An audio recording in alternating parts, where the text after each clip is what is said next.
అందరికీ నమస్కారం అండి. జనవరి 22 శక్తివంతమైన మాఘ వినాయక చవితి. ఈ రోజున ఏం చేయాలనే దాని గురించి ఇప్పుడు మనం ఈ వీడియోలో వివరంగా తెలుసుకుందాం. అంతకన్నా ముందు ఈ వీడియోని లైక్ చేసి ఓం శ్రీ మాత్రే నమః అని కామెంట్ చేయండి. ఇక వివరాల్లోకి వెళ్ళినట్లయితే మనం ఈ వీడియోలో చూసినట్లయితే ఈ నెల జనవరి 22వ తేదీన గురువారం నాడు వినాయక చతుర్థి వచ్చింది. మాఘమాసంలో శుక్లపక్షంలో ఈ చతుర్థి మాఘ వినాయక చతుర్థి అంటారు.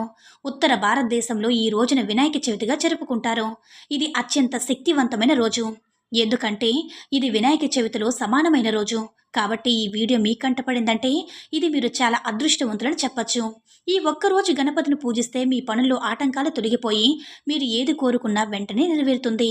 మరి శక్తివంతమైన గణపతి పూజ విధానం పాటించాల్సిన నియమాల గురించి ఇప్పుడు మనం తెలుసుకుందాం. భాద్రపద మాసంలో వచ్చే చవితి నాడు మనం వినాయక చవితి పండుగను జరుపుకుంటాము. అయితే గణపతికి 216 అవతారాలున్నాయి. కాబట్టి ఈ మాఘ చవితి రోజున వినాయకుడు జన్మించాడని కొన్ని పురాణాలు కూడా వివరిస్తున్నాయి. వినాయక చవితి రోజున గణపతిని పూజిస్తే ఎంత పుణ్య ఫలితం లభిస్తుందో అంతకంటే రెట్టింపు పుణ్య ఫలితం ఈ రోజున గణపతిని పూజిస్తే లభిస్తుంది. కాబట్టి ఇంతటి గొప్ప అవకాశాన్ని ఎవ్వరు కూడా వదులుకోకండి. ఈ మాఘ వినాయక చవితి రోజున గురువారం నాడు స్త్రీలు తెల్లవారుజాము నిద్రలేచి వెంటనే శుభ్రం చేసుకుని ఇంట్లో గణపతిని పూజించండి.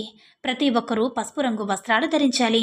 గణపతి పూజ కోసం కొన్ని ఎర్ర మందార పూలు అలాగే గరికను ముందుగానే సిద్ధం చేసుకోండి. ఇంటి గడపలకు పసుపు రాసి కుంకుమ బొట్లు పెట్టి పూజ గదిని శుభ్రం చేసుకుని పూజ గదిలో ఉన్న వినాయకుడి చిత్రపటానికి గంధం రాసి కుంకుమ బొట్లు పెట్టి గణపతి చిత్రపటాన్ని అందంగా అలంకరించుకోండి. గణపతి ఫోటోకి గరికమాల వెయ్యండి. అయితే గరికమాల వెయ్యలేని వారు గరిక పోచను గణపతి పటం దగ్గర పెట్టుకోండి.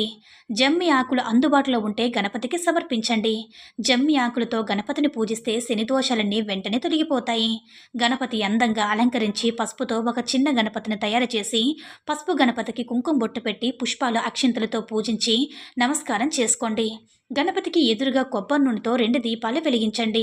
ఒక్కొక్క దీపంలో 5 ఒత్తులు వేసి దీపారాధన చేయండి. ఈ రోజున కొబ్బరి నూనెతో దీపారాధన చేస్తే అప్పుల సమస్యలు ఆర్థిక సమస్యలు తొలగిపోయి గణపతి ఆశీర్వాదం మీ కుటుంబంపై ఉంటుంది. నైవేద్యం ఉండ్రాలు లేదా కుడుములు నివేదించండి. సంతానం కోసం ఎదురు చూసే దంపతులు ఈ ఉండ్రాలు 11 గరిగిపోచలు పెట్టి గణపతికి నివేదించండి. ఖచ్చితంగా సంతాన ప్రాప్తి సిద్ధిస్తుంది. గణపతి పూజలో తప్పనిసరిగా ఒక రాగి కలశంలో నీళ్లు పోసి ఆ నీటిలో 2 గరికాకులు వేసి మీ పూజలో పెట్టుకోండి.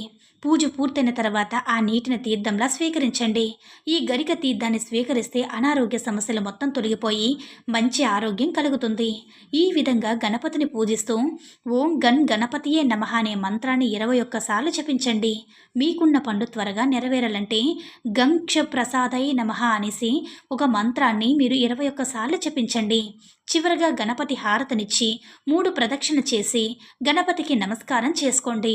ఎవరైతే కటిక పేదరికంతో బాధపడుతున్నారో అలాంటి వారు గణపతిని పూజించేటప్పుడు పసుపు రంగు వస్త్రంలో 5 యాలకులు మూట కట్టి గణపతి ఫోటో దగ్గర పెట్టి పూజ చేయండి. ఇంట్లో పూజ పూర్తయిన తర్వాత ఆ యాలకుల మూటను మీ బీరువాలో పెట్టుకోండి. ఈ శక్తివంతమైన పరిహారాన్ని పాటిస్తే మీ ఇంటి సంపద విపరీతంగా పెరిగి మీ ఇల్లంతా కనక వర్షంతో నిండిపోతుంది. ఈ రోజున తప్పనిసరిగా మీ ఇంటి గుమ్మం బయట కుంకుమతో స్వస్తి గుర్తు వేయండి. మీ ఇంటికి ఒక నరపీడ బాధలు తొలగిపోయి కుటుంబం మొత్తానికి శుభ ఫలితాలు సిద్ధిస్తాయి. అలాగే ఒక జిల్లేడు ఆకుపైన గంధంతో మీ కోరికను రాసి గణపతి ఫోటో దగ్గర పెట్టి పూజ చేయండి. మీ కోరిక ఖచ్చితంగా నెరవేరుతుంది. ఉద్యోగ ప్రయత్నాలు చేసేవారు అలాగే వ్యాపారాలు చేసేవారు 11 పసుపు కొమ్ములు తీసుకుని వాటిని కుంకుమ బొట్లు పెట్టి ఈ పసుపు కొమ్ములో ఒక దారాన్ని కట్టి గణపతి చిత్రపటానికి పసుపు కొమ్ముల మాల వేస్తే ఉద్యోగం లేని వారికి ఉద్యోగ ప్రాప్తి అలాగే వ్యాపారాలు చేసేవారికి అధిక లాభాలు సిద్ధిస్తాయి. ఈ విధంగా ఇంట్లో పూజ చేసుకుని మీ దగ్గరలో ఉన్న గణపతి దేవాలయానికి వెళ్ళి గణపతి ఆలయంలో 5 ప్రదక్షిణలు చేసి గణపతి దేవాలయంలో కొబ్బరి చిప్ప దీపం వెలిగించండి. ఎండు కొబ్బరి చిప్పలో నువ్వుల నూనె పోసి దీపం వెలిగించండి. గణపతి ఆలయంలో కొబ్బరి చిప్పలో దీపం వెలిగిస్తే విపరీతమైన ధనాకర్షణ సిద్ధించి మీ పనులు ఆటంకాలు లేకుండా పట్టిందల్లా బంగారం అవుతుంది. తెల్ల జిల్లేడు చెట్టు వేరులో గణపతి నివసిస్తాడట. కాబట్టి వినాయక చవితి నాడు తెల్ల జిల్లేడు చెట్టుకు పసుపు కుంకుమలు వేసి నమస్కారం చేసుకుంటే ఆ గణపయ్య ఎంతో సంతోషించి అష్టైశ్వర్యాలు ప్రసాదిస్తాడు. అలాగే అనారోగ్య సమస్యలతో బాధపడేవారు జిల్లేడు చెట్టుకి పచ్చిపాలు పోసి 3 ప్రదక్షిణ చేసి అక్కడున్న మట్టిని బొట్టులాగా పెట్టుకోండి. ఇలా చేస్తే అనారోగ్య సమస్యలన్నీ తొలగిపోతాయి. ఆయురారోగ్య అష్టైశ్వర్యాలు కూడా కలుగుతాయి. ఈ రోజున తప్పనిసరిగా ఏదైనా ఒక రాగి వస్తువును కొని మీ ఇంటికి తెచ్చుకోండి.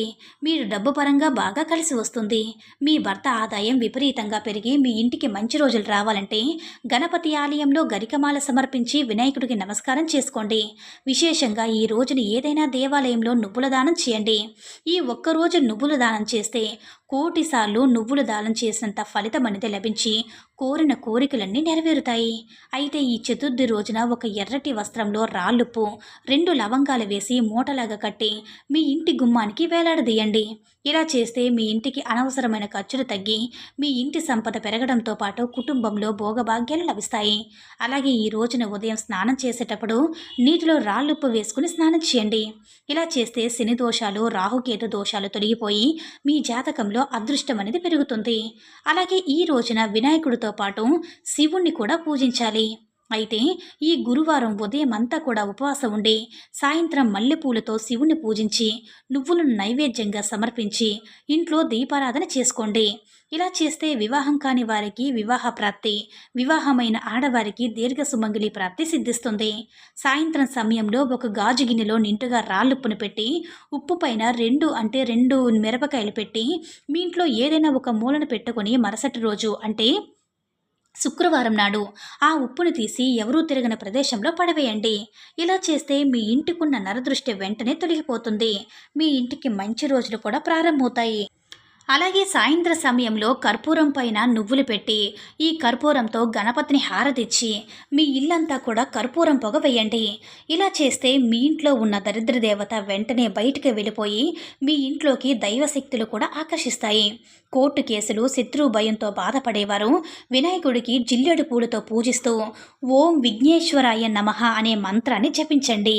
మీ కష్టాలను వెంటనే తీరిపోతాయి. ఈ విధంగా గణపతిని పూజించి చిన్న చిన్న పరిహారాలు పాటిస్తే విపరీతమైన ధనయోగం కలుగుతుంది. ఈ వీడియో కనుక నచ్చినట్లయితే లైక్ చేసి షేర్ చేయండి. మరిన్ని వీడియోస్ కోసం మన ఛానల్ని సబ్స్క్రైబ్ చేసుకుని మాకు మరింతగా సపోర్ట్ చేయండి. ధన్యవాదములు.